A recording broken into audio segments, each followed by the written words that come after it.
ఏపీలో మరోసారి కరోనా కలకలం రేపుతుంది.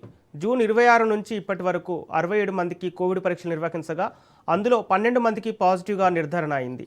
ఇదే సమయంలో నలుగురు మరణించడం ఆందోళన కలిగిస్తుంది. కడప, విశాఖపట్నం, కాకినాడ, గుంటూరు జిల్లాల్లో కరోనా కేసులు నమోదయ్యాయి.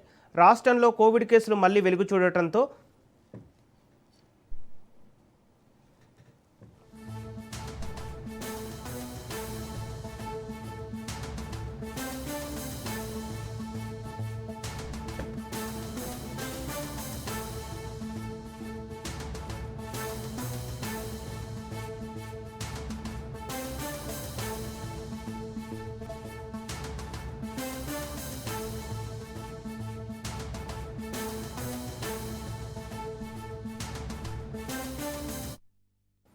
ఏపీలో మరోసారి కరోనా కలకలం రేపుతుంది. జూన్ 26 నుంచి ఇప్పటి వరకు 67 మంది కోవిడ్ పరీక్షలు నిర్వహించగా అందులో 12 మందికి పాజిటివ్గా నిర్ధారణ అయింది.